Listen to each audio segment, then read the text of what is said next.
Pernahkah kalian berpikir, kenapa mesin mobil dan motor meski sama-sama punya kapasitas 1300 cc, contohnya Suzuki Hayabusa dan mobil Suzuki dengan kapasitas 1000 cc seperti Swift itu, tenaganya beda jauh? Ini kan sama-sama Suzuki.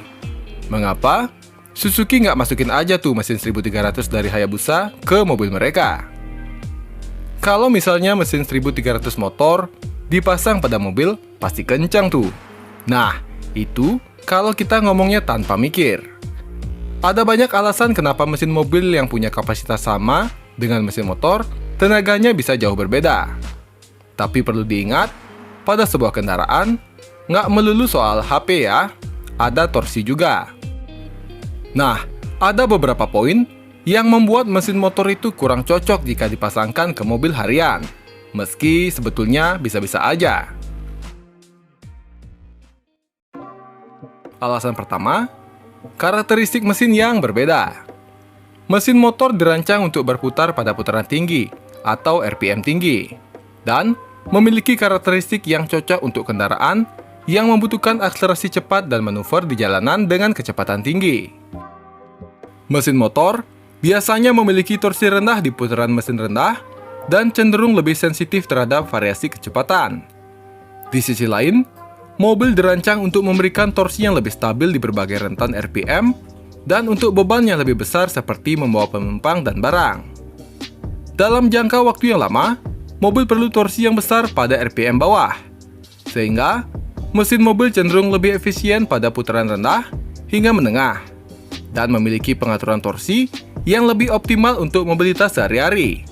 Makanya nih ya, mobil akan lebih efisien jika menjaga putaran mesinnya di bawah 3000 RPM. Alasan kedua adalah efisiensi bahan bakar dan emisi. Mesin motor dengan kapasitas besar yang punya performa oke tuh biasanya kurang efisien dalam hal konsumsi bahan bakar.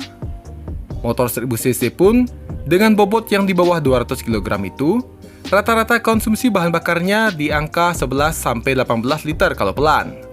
Kalau ngebut-kebutan ya pasti jauh lebih boros.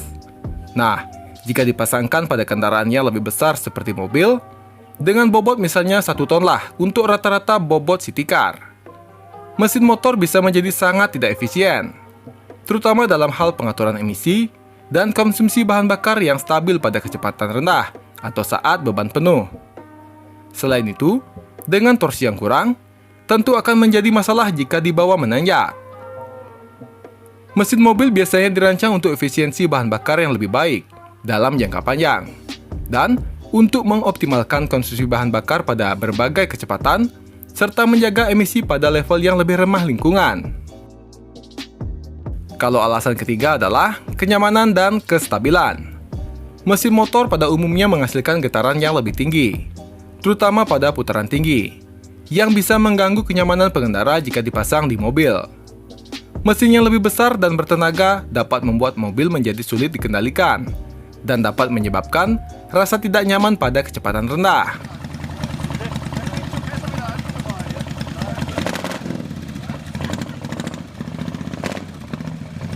Kalau mesin mobil dirancang untuk memberikan kenyamanan bagi pengemudi dan penumpang dengan RPM yang lebih rendah, plus peredam getaran dan suara.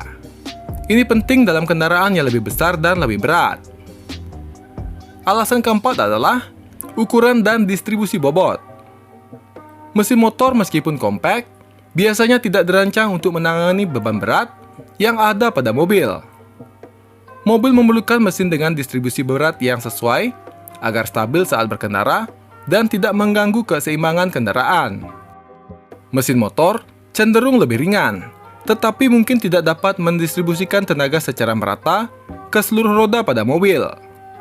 Selain itu, mesin motor yang sangat bertenaga bisa membutuhkan sistem transmisi yang sangat kompleks atau bahkan khusus untuk mobil yang lebih besar dan lebih berat.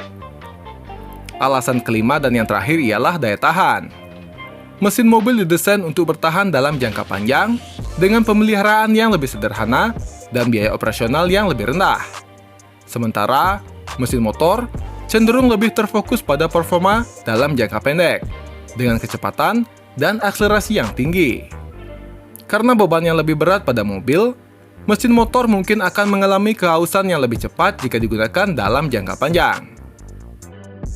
Cuma memang, kalaupun ada pabrikan yang cukup gila untuk naruh mesin motor di mobil itu, pastinya mobil tersebut akan punya harga yang sangat mahal. Karena nggak cuma perihal naruh mesin doang di mobil. Banyak hal yang perlu diperhatikan. Kekuatan mobil itu sendiri, dari mulai sasis, suspensi, pengereman, yang pastinya berimbas pada nilai jual mobil tersebut. Karena kalau nggak salah, kasih tahu ya kalau saya salah, biasanya harga mesin motor itu hampir atau mendekati setengah dari harga motor. Bahkan ya, di beberapa motor spesial seperti Panigale R, harga besinya pasti lebih mahal. Meski demikian, ada juga kok beberapa pabrikan yang mendobrak itu semua. Seperti kampanye T-Rex yang pakai mesin 4 silinder dari Kawasaki ZX-12 atau mesin boxer dari BMW K1600.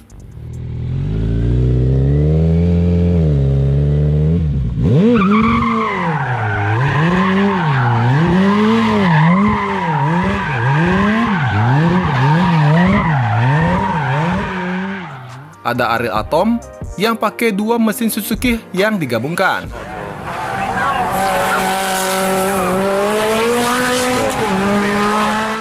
Dan ada Radical SR8 yang pakai mesin Hayabusa.